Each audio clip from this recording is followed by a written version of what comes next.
भारतीय संविधान की विशेषताएं। तो शुरुआत करते हैं। जो भारतीय संविधान की मुख्य विशेषताएं हैं वो हैं ये, ठीक है ना। अगर आपको इतने से काम चल जाए तो आप ठीक है वीडियो को यहीं छोड़ सकते हैं।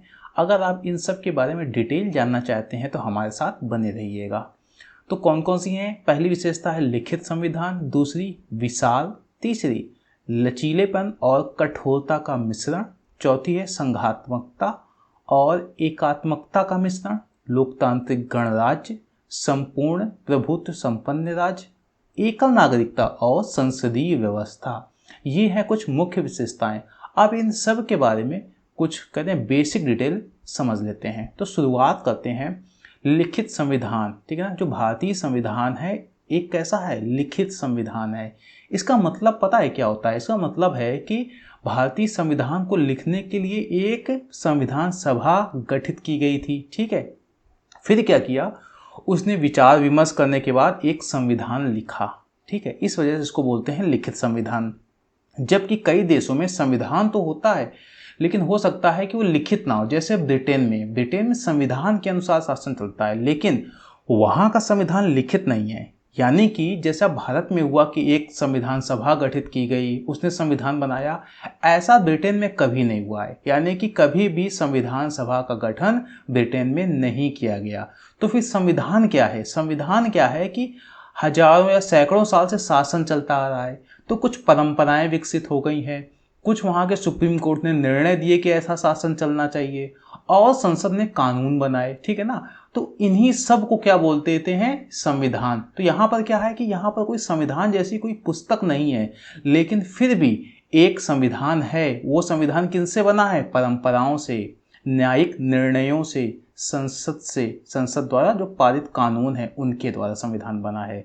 तो ब्रिटेन का जो संविधान है वो कैसा है? अलिखित संविधान है। जबकि भारत का क्या है? भारत की एक किताब है संविधान की, ठीक है। दूसरी विशेषता विशाल संविधान। तो को विशाल क्यों हुआ जरा ये समझो कि जो भारत की जो आम जनता है ना उस वक्त बहुत ही अशिक्षित थी, ठीक है ना। तो यहाँ पर संविधान निर्माताओं ने सोचा कि हर एक चीज़ साफ साफ लिखनी चाहिए, नहीं ऐसा ना हो कि जो शासक आगे बने वो जो भी प्रावधान लिखे हैं उनका अपनी मर्जी के अनुसार विश्लेषण करने लगे। इस वजह से हर एक चीज़ साफ साफ लिखनी होगी जिससे कि ये नेता आगे चलकर ये सब चीज़ें ना करें। तो हुआ क्या है कि भारतीय संविधान में विभिन्न प्रावधानों को काफ़ी सहज तरीके से और विस्तृत रूप से लिखा गया है जिससे कि संविधान को पालन करने के दौरान बहुत ज़्यादा कठिनाइयों का सामना ना करना पड़े। तो वो होता क्या है कि जैसे तानाशाह होते हैं वो क्या करते हैं, वहाँ भी संविधान होता है, ठीक है ना। जैसे हिटलर वगैरह हो गए, वो क्या करते क्या है कि संविधान की जो कमियां होती हैं या फिर जहाँ भाषा ऐसी होती है जहाँ पर दो तीन मतलब निकाले जा सकते हैं उसका प्रयोग करके संविधान का मिसयूज करने लगते हैं, ठीक है ना। तो ये भारत में ना हो पाए इस वजह से यहाँ जो भी प्रावधान लिखे गए हैं बहुत ही विस्तृत तरीके से लिखे गए हैं। इस वजह से क्या हो गया है, भारत का जो संविधान है बहुत ही विशाल हो गया है। वर्तमान में कुल कितने 395 अनुच्छेद, 25 भाग और 12 अनुसूचियां हैं। लेकिन अनुच्छेद 395 से कहीं ज़्यादा है। उसका रीज़न क्या है कि बहुत सारे अनुच्छेद ऐसे हैं कि ABCD इस तरीके से जुड़े हुए हैं, ठीक है। तो यानी कि आजकल लगभग अगर देखा जाए तो 450 या उसके आसपास कुल अनुच्छेद हैं। इसी वजह से जो भारतीय संविधान है वो दुनिया का सबसे विस्तृत संविधान है। आगे समझते हैं। तीसरी विशेषता है लचीलेपन और कठोरता का मिश्रण। जो भारतीय संविधान है वहाँ पर कुछ संशोधन बड़ी आसानी से किए जा सकते हैं, जैसे कि ठीक है ना साधारण जो बहुमत होता है संसद का उसी से किए जा सकते हैं। जैसे अगर राज्यों का नाम बदलना हो, उनकी सीमा बदलनी हो तो संसद सिर्फ साधारण बहुमत से जैसे कि आम कानून बनाए जाते हैं वैसे ही ये काम कर लेगी। लेकिन कुछ संविधान जो कहते हैं ना कुछ प्रावधान है इतने कठोर हैं कि जिनको संशोधित करना भारतीय संसद के लिए आसान काम नहीं है, ठीक है। यानी कि होता क्या है, कुछ में तो कैसा होता है कि जो संसद के दोनों सदनों के 2/3 बहुमत से पास होना चाहिए, जबकि कुछ प्रावधान ऐसे हैं कि दोनों सदनों के 2/3 बहुमत के अलावा आधे से ज़्यादा राज्यों का समर्थन की ज़रूरत है, ठीक है ना। जैसे जो संघीय व्यवस्था से जुड़े जो प्रावधान हैं, संघ समझते हो ना, एक केंद्र सरकार है और अलग अलग राज्य सरकारें होती हैं, वो भी अपना स्वतंत्र रूप से कार्य करती हैं। तो ये जो होता है उसको बोलते हैं संघीय शासन व्यवस्था। तो अगर संसद ये चाहे कि संघीय जो प्रावधान है उनको बदले तो बिना आधे राज्यों की परमिशन के वो संशोधन नहीं कर सकती। तो यहाँ पर आपको कितना लचीलापन दिख रहा है और जबकि यहाँ पर आपको कितना कठोरता नजर आ रही है, ठीक है ना, संशोधन में। तो यहाँ पर क्या है, भारतीय संविधान में एक लचीलेपन और कठोरता का मिश्रण नजर आता है। अगली विशेषता है संघात्मकता और एकात्मकता का मिश्रण, ठीक है ना। संघ वही जो बताया था, एक केंद्र है और अलग अलग राज्य सरकारें हैं। राज्य सरकारें भी अपने क्षेत्रों में स्वतंत्र हैं और केंद्र भी स्वतंत्र हैं, ठीक है। तो यहाँ पर क्या है, एक तरीके की संघात्मकता है। ये कैसे आई? इस वजह से आई क्योंकि इसमें एक लिखित संविधान है। संविधान में सबकी शक्तियां बता दी गई हैं।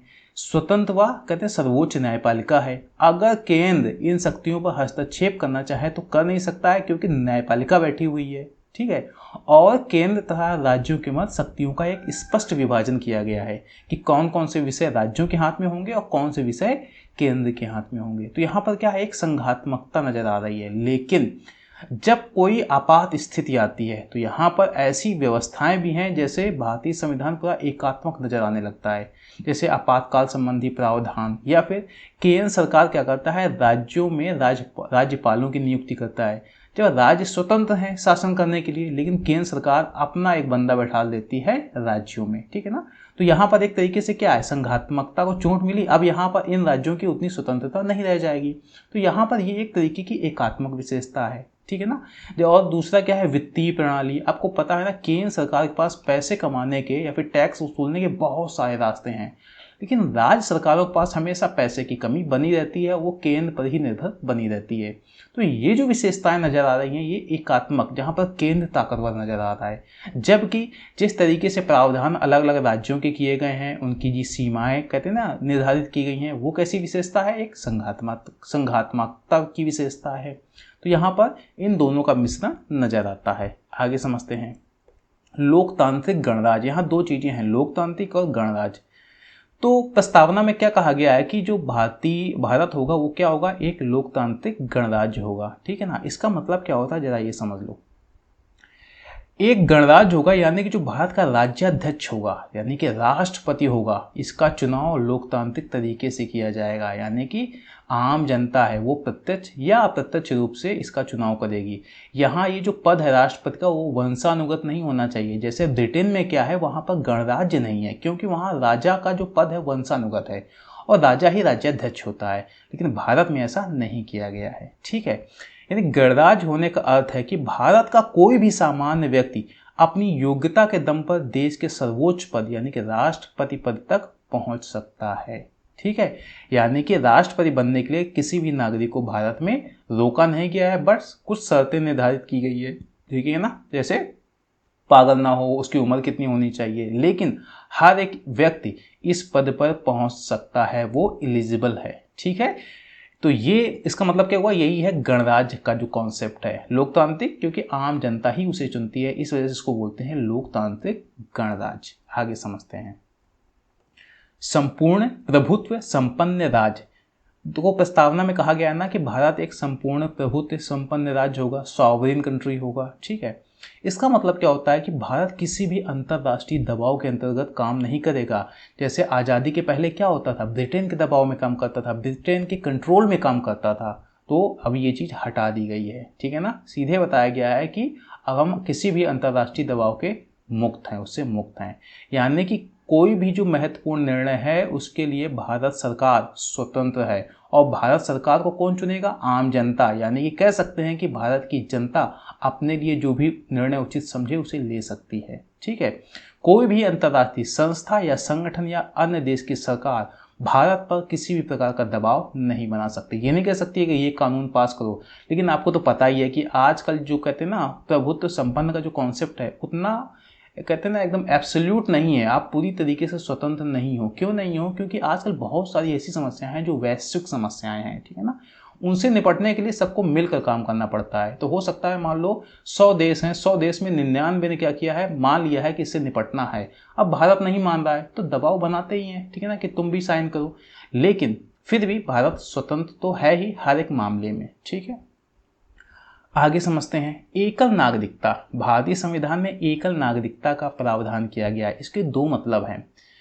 कि भारत का नागरिक सिर्फ भारत का ही नागरिक होगा, किसी अन्य देश का नहीं। और अगर किसी अन्य देश का नागरिक बन जाता है तो जिस समय वो अन्य देश का नागरिक बनेगा ठीक उसी समय वह भारत का नागरिक नहीं रहेगा। तो एक मतलब तो ये निकल के आता है। एक इसका दूसरा मतलब भी है, वो ये है कि भारत में सिर्फ भारत के आप नागरिक हो सकते हो, राज्यों के नागरिक नहीं हो सकते। जैसे अमेरिका में क्या है कि वहाँ यूएसए के भी नागरिक हो सकते हो। इसके अलावा जो अलग अलग राज्य हैं, मान लो वहाँ पर एक टेक्सास राज्य है तो आप टेक्सास के भी नागरिक बन जाओगे, ठीक है ना। तो तब दो ही नागरिकता है। लेकिन भारत में ऐसा नहीं होता है। भारत में आपको ऐसा नहीं मिलेगा कि आपको दिल्ली की भी नागरिकता मिली हुई है या पंजाब की भी नागरिकता मिली हुई है और भारत की भी नागरिकता मिली हुई है, ऐसा नहीं होता है। भारत में सिर्फ भारत की नागरिकता होती है, यानी कि एकल नागरिकता संबंधी प्रावधान है। आगे समझ लेते हैं। संसदीय व्यवस्था, भारतीय प्रणाली कैसी है? संसदीय प्रणाली है, ठीक है ना। अंग्रेजों की भी क्या है? संसदीय प्रणाली है। यहाँ पर एक संसद होती है, ठीक है ना। संसद से कुछ लोग चुन कर आते हैं, जो बहुमत में होते हैं वो क्या होते हैं? मंत्रिपरिषद बनाते हैं।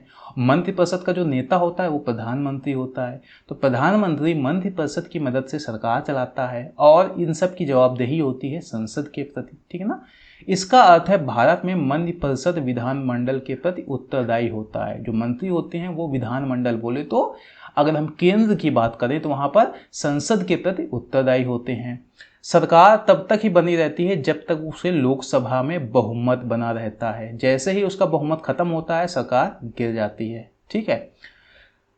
सरकार को अस्तित्व बनाए रखने के लिए क्या चाहिए? साधारण बहुमत की आवश्यकता होती है, यानी कि अगर 500 मेंबर हैं तो अगर सरकार जिसको बनानी है उसके पास 251 मेंबर होने चाहिए, ठीक है। लेकिन अगर विपक्ष को लगता है कि शायद इनके पास अब बहुमत नहीं है तो अविश्वास प्रस्ताव ला सकती है।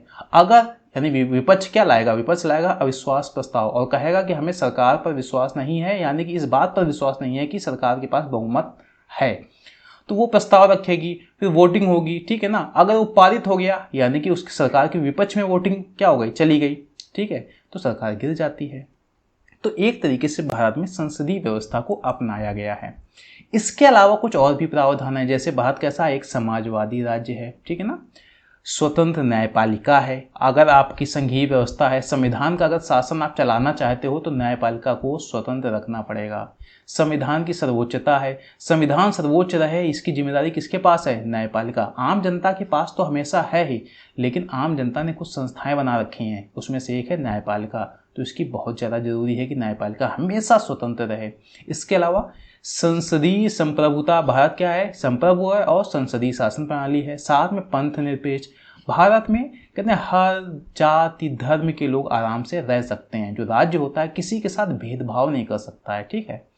इसके अलावा भारतीय संविधान में मौलिक कर्तव्य बताए गए हैं, नीति निर्देशक तत्व बताए गए हैं। मौलिक कर्तव्य आम नागरिकों के लिए हैं कि आपको किस तरीके का इंसान बनना है, कैसा आपको बिहेव करना है। नीति निर्देशक तत्व राज्यों के लिए है कि राज्य सरकारें किस तरीके से शासन चलाएंगी, ठीक है ना। और जो टारगेट रखती हैं किसका? कल्याणकारी राज्य की स्थापना करने के लिए। तो ये सारी की सारी विशेषताएं किसकी हैं? भारतीय संविधान की। तो अब अगर आपको कुछ लिखना पड़ जाए तो उम्मीद है कि आप इसको ठीक से लिख सकते हैं। और बताइएगा कमेंट करके कि आपको ये हमारा वीडियो कैसा लगा, ठीक है। Thank you.